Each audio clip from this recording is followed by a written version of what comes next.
Hi, I'm James from Palm Visual, and today I'm going to show you how to get the best food photography you can with an iPhone.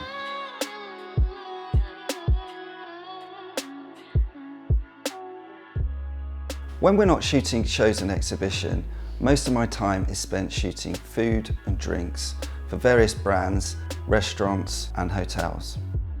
Today we're going to use an iPhone, but really it doesn't matter what kind of camera you use. When you've got a beautiful plate of food in front of you, the thought process should be exactly the same.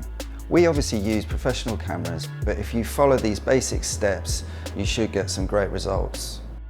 First thing that you've got to think about, preferably before you get the food, is where you're going to shoot it. The best place to go, if possible, is by a window. Natural light is always the best for food. Try and avoid conservatories or skylights, because what happens there, it flattens the food out. You want contrast in the food, so side light from a window is the best if you can. If possible, try and switch off any other lights so you've just got one light source.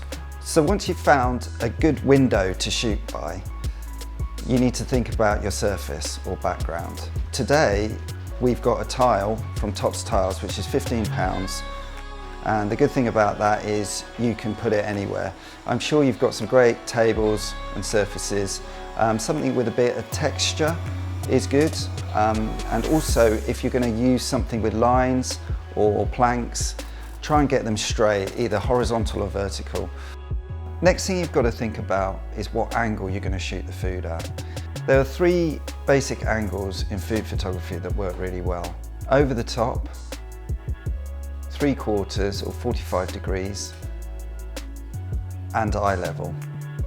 This really depends on the dish that you're shooting. Some food looks best from above, like pizzas, and multiple dishes as well.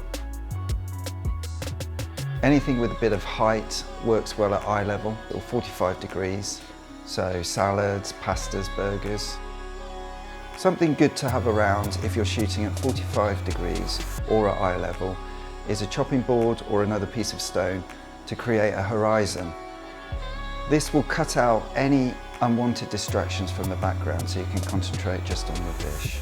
Once you've decided on where you're going to shoot it, your light, the angle and your background, it's best to get the food out. As you know, food looks best straight off the pass.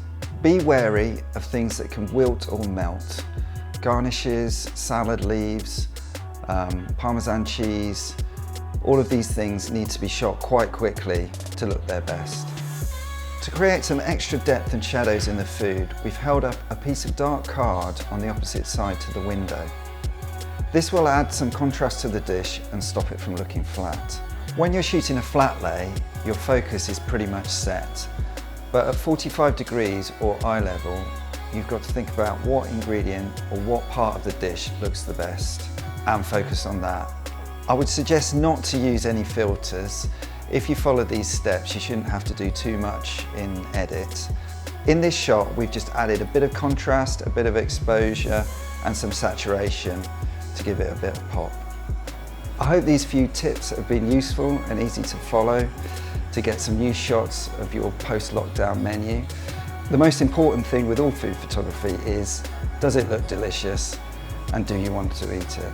If you have any more questions at all, give us a shout at Palm Visual.